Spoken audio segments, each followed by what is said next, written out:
Welcome to MacGyver's Workshop, where you never know what we're going to be working on next. If you're not too careful, you just might learn something. Hi there, and welcome to another episode of MacGyver's Workshop, where you never know what we're going to be working on next, and if you're not too careful, you just might learn something. So today, my machinist gave me the head.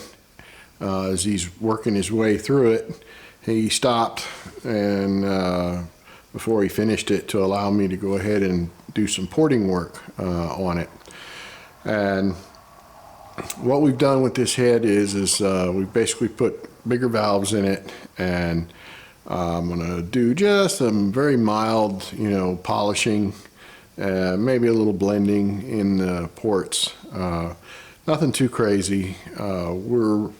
We don't want to hog everything out on this because, this engine is not going to see north of 3,500, 4,000 RPM. So, but the intake and exhaust ports and bowls, we will polish them up and make them nice and smooth. Now, what a bunch of old school hot rodders have told me is that it's better to actually leave the combustion chambers rough, to allow for turbulence in there, especially with the 6-cylinder head. So let's get started. So what we've done is the stock intake valve size is roughly 1.78, and what we've done is we've taken it up to 1.84. Now, a lot of the guys that hot rod these 6s will go to 1.94. It just seems like it's going to really be shrouded in the head here. And, I don't want to lose, any more metal in this head than I really have to. Because you start letting your metal get too thin by hogging everything out, then, the first time the engine gets warm or whatever, boom, you got a cracked head. So, we're not looking to make a drag racer out of this thing. So, we'll bump it up a little bit for some better performance and better efficiency. And, and then we go from there. Now, I'm going to pull this intake valve out of here, and I don't have one of the stock intake valves, unfortunately, but what I can do is show you. I'll take the calipers here, and we will go to roughly 1.78. I don't think I can get it dead but I can get it pretty close, 1.7805. And basically you got a good little bit of extra diameter there. And then the valves are cut in the back here. So all these things working together with a little more lift from the aftermarket performance camshaft, and the reduced friction from the roller rockers are all going to add up and work together to make for better performance out of this thing. So that way, and then let's see, the exhaust valves are 1.55 something. Usually I just refer to them as 1.6. And we're leaving those the same. We're going to have a little extra lift on the cam. That's going to help us out. You always want your exhaust to be about, your flow on the exhaust side to be about 80% of the intake. So, yeah, we're just smidging it up just a little wee bit here and there. And like I said, you go hogging it out to a 194 intake and a big exhaust valve, then you'll make a lot of power way up, in the higher RPM, of course, because the head will flow better. But you know, this truck's never going to see that, and it'll actually feel worse down on the bottom end, like right off the line when you're taking off and all that sort of thing.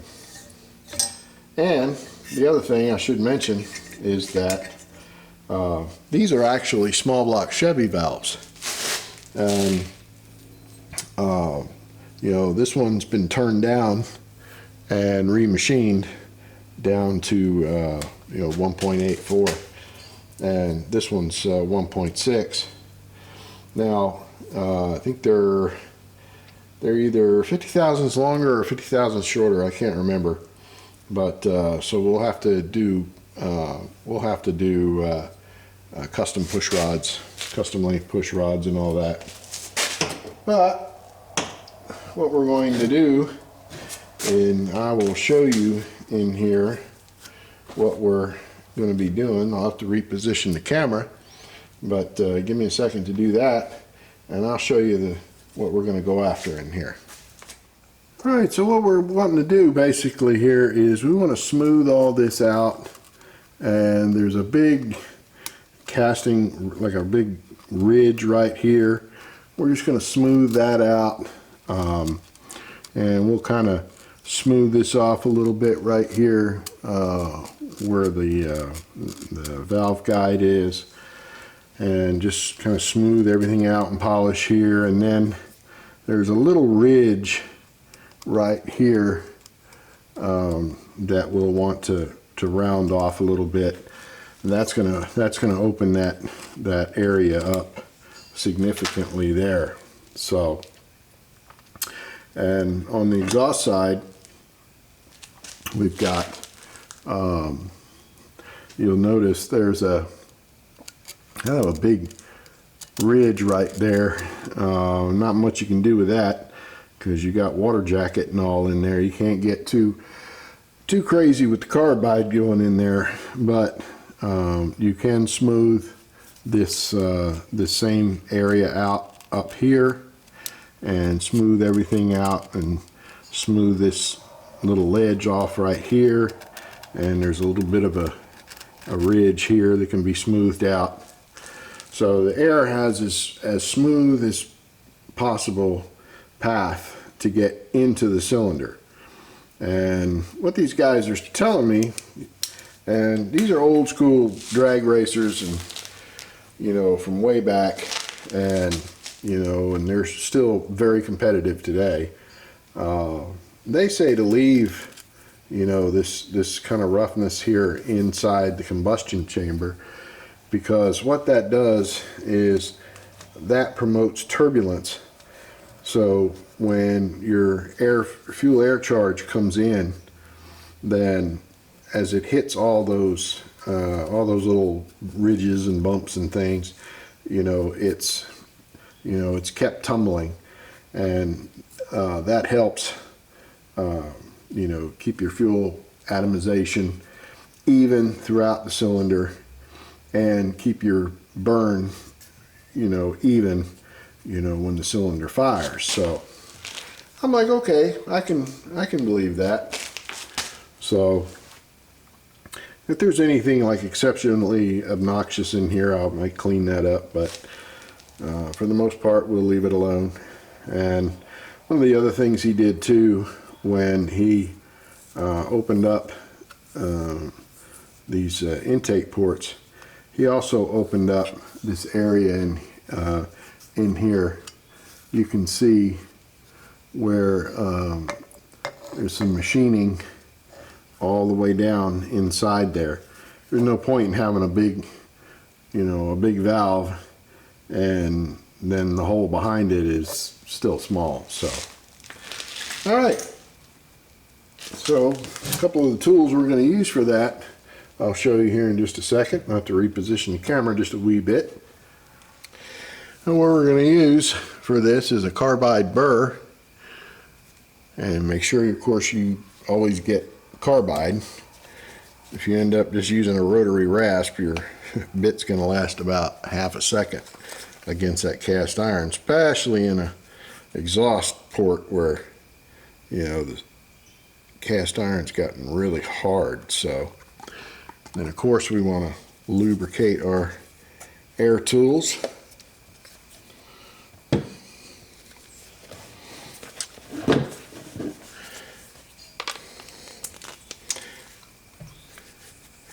And of course you always want to have a good pair of safety goggles on. So let's get started. Now you want to let the tool do the work for you. A good sharp carbide will take out some metal in a hurry, so we don't want to go leaning in there too hard on anything. Otherwise you're going to end up in a water jacket, and you definitely don't want that.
So what I'm doing is I'm going after this little casting ridge right here, and you just want to smooth that out so that doesn't obstruct airflow into the head.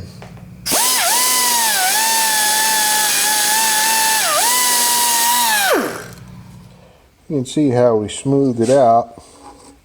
We do have to be careful with like that little bit of that ridge right there. We don't want to get too crazy with that.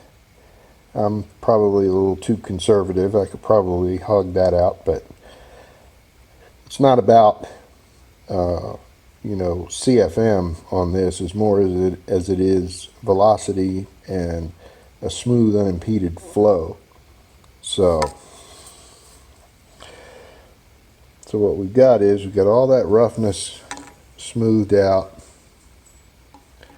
and that ridge, you know, with the hockey stick is gone, and that's all smooth, and we got a nice smooth transition out to the port. Then I'll flip the head over and show you from the actual exhaust port side. Alright, here's a view from the exhaust port side, and I'm kind of looking here, and you can see here how we got that nice and smoothed out. Let's look at this other exhaust port, and you can see how, you know, kind of rough the surface is there. And then kind of get a look in here, and you can see how we just smoothed everything out. Like I said, we're not getting crazy with hogging anything out or anything. We just want to smooth and polish everything up as good as we can. So much for that. Now only got 11 more to go.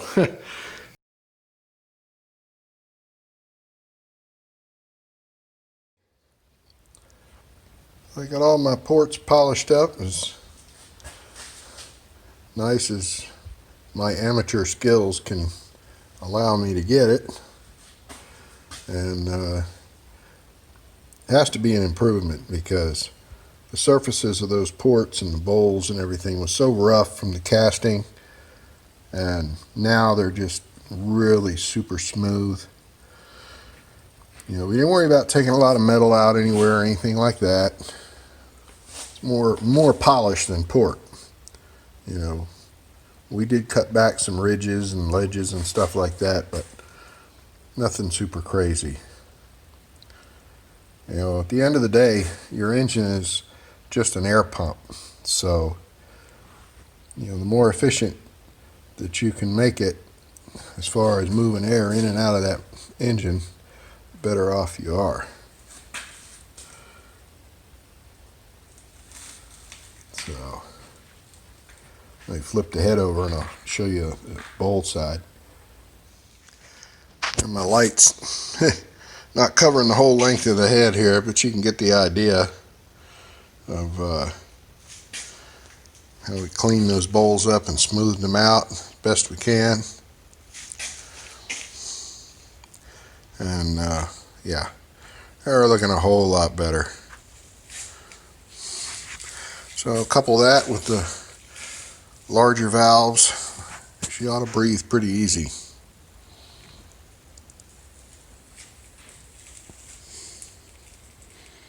The rule here is patience and take your time, and just let the tool do the work.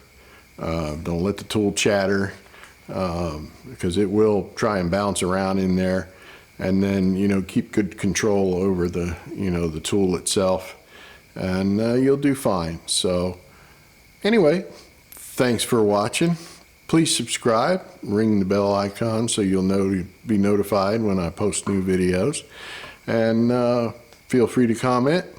If you care to do it offline, you can email me at MacGyversWorkshop@gmail.com, and I'll get back to you just as quick as I can. So take care, be safe, and we'll see you later.